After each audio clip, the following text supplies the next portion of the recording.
Margarone, Neymar ontem na Vila Belmiro, 2 gols e botou o Vasco na lanterna.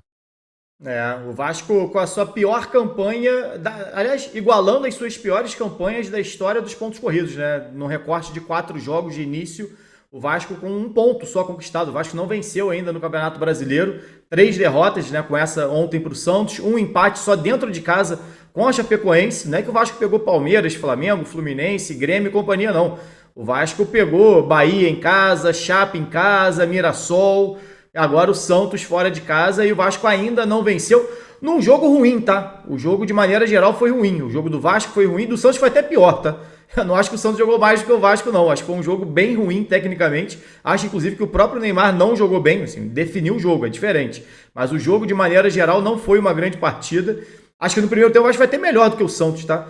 Um Vasco muito mais próximo do que de escalação, pelo menos que a gente imaginava, do que era com o Diniz. Imaginava algumas alterações no time, né? Talvez o Inestrosa entrando como titular na vaga do Nuno, o Cuiabano podendo ganhar uma titularidade ali também pela lateral esquerda, enfim. Poderia ter algumas mudanças nesse time do Vasco que acabaram não acontecendo. Acabaram não acontecendo, o Vasco entrou com a mesma estrutura de time que já tinha anteriormente com o Diniz, com algumas ideias ainda do Diniz. O Vasco correu alguns riscos ali em saída de bola, saiu mal. Foi um jogo de muitos erros do Vasco, muitos erros do Santos.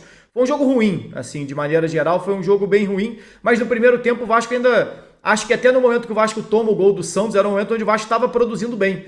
O Vasco estava conseguindo ali uma jogada ou outra, tanto que o gol sai de contra-ataque. O gol do Santos, o primeiro gol do Santos, gol marcado pelo Neymar, é num contra-ataque do Santos. E aí é uma deficiência, Ilan, Papa e a galera que está acompanhando a gente, não é uma deficiência do Vasco de hoje, aí, ó, o erro de saída de bola do Vasco. É uma deficiência do Vasco que o Diniz não consertou em 300 dias e que certamente não vão ser em 2 dias que o Bruno Lazzaroni iria resolver. Então é um Vasco onde não tem mais o Diniz, mas ainda tem muito do dinizismo. Não necessariamente na saída curta, ou usando zagueiros como laterais, volantes como zagueiros, aquilo tudo que o Diniz fazia, mas em relação aos problemas que o time tinha anteriormente, de ser um time muito frágil. O Vasco mais uma vez teve mais posse que o adversário, o Vasco mais uma vez finalizou mais do que seu adversário, e mais uma vez o Vasco frágil defensivamente. E aí entra o brilho de quem tem mais qualidade dentro de campo. Num jogo de erros, define quem acerta mais. E o cara que acerta mais num Vasco e Santos desse nível é o Neymar. Que ainda que fisicamente não seja o Neymar, ainda que tecnicamente muitas vezes ficou escondido no jogo, o Neymar deixou o campo com 67% de aproveitamento nos passes, no campo ofensivo, por exemplo. O Neymar acertou 2 de 4 dribles. O Neymar foi muito bem para quem viu os melhores momentos do jogo. O jogo em si, do Santos, do Vasco, do Neymar, o jogo de maneira geral foi um jogo bem pobre. Mas ninguém discute a qualidade técnica do Neymar e esse foi o grande diferencial para o Santos conseguir a vitória sobre o Vasco. Mas foi um jogo bem ruim. Um jogo ruim, assim, de maneira geral, né? Como jogo de futebol, para quem viu antes um Palmeiras e Fluminense, por exemplo, um dia antes, você viu um Vasco e Santos, você entende por que o Santos era o lanterna e por que hoje o Vasco é o lanterna.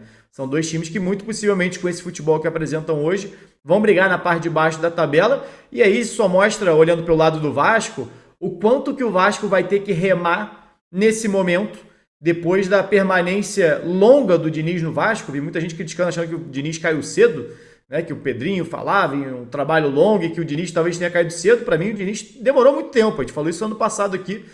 Para mim, o Diniz mantém até fim do ano e depois troca. O Vasco escolheu começar 2026 com o Diniz e o time de ontem tem muito do Diniz ainda, como eu disse aqui. Inclusive a fragilidade defensiva. O Vasco toma um gol primeiro numa transição, que é uma deficiência que o Vasco tem de marcar essa transição em velocidade, e depois no erro individual crasso do Paulo Henrique, que não voltou da seleção brasileira até hoje, né? Deve ter uns 4 ou 5 meses que o Paulo Henrique foi para a seleção brasileira e nunca mais jogou bola na vida. O que o Paulo Henrique tem errado com a camisa do Vasco é brincadeira. E ontem o Neymar ganhou 2 gols de presente do sistema defensivo do Vasco. A gente vê a quantidade de erros que o Vasco deu e proporcionou ao próprio Santos, que não teve que fazer muita força. E acho que hoje, inclusive, Ilan e Papa, talvez o maior receio do torcedor do Vasco é exatamente esse. O Bahia não fez força para ganhar do Vasco, o Mirassol não fez força para ganhar do Vasco, o Santos não fez força para ganhar do Vasco e a Chape não fez força para empatar com o Vasco dentro de São Januário. Então não precisa fazer muito para você arrancar pontos do Vasco. E o Vasco, por sua vez, para fazer um golzinho, para conseguir um pontinho, tem que suar sangue. E mesmo assim, muitas vezes não consegue. Só para a gente ter noção, nos últimos 12 jogos de Campeonato Brasileiro, o Vasco tem 10 derrotas. 10 derrotas, uma vitória e um empate.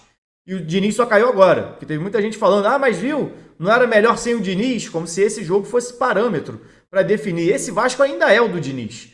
Esse Vasco ainda é com a cara do Diniz, com jogadores escolhidos pelo Diniz, dentro da ideia de jogo do Diniz, mas que vem de cima também, tá? Vale a gente lembrar isso aqui. Tudo que o Vasco apresenta hoje de futebol é pensado lá em cima, com o Pedrinho, com o Felipe. São eles que comandam e definem quem vai ser o treinador, qual vai ser o modelo de jogo. Aliás, define o modelo de jogo para depois definir quem vai ser o treinador e a partir daí vai no mercado buscar, como o Vasco agora está buscando um novo treinador. Então tudo isso faz parte de uma ideia que vem lá de cima e que, se não mudar, sinceramente, não vejo um futuro diferente para o Vasco em 2026 que não seja lutar, como tem sido nos últimos anos, regularmente, lutar contra o rebaixamento.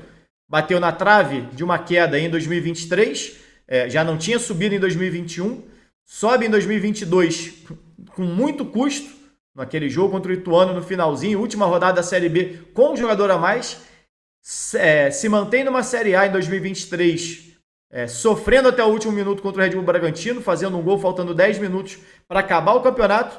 Em 24 chegou a ser lanterna muitas vezes, inclusive, como é agora, teve que uma arrancada do Paiva para tirar o time da situação e no ano passado terminou a 2 pontos só da zona de rebaixamento e agora já começa na lanterna. Então não é uma casualidade.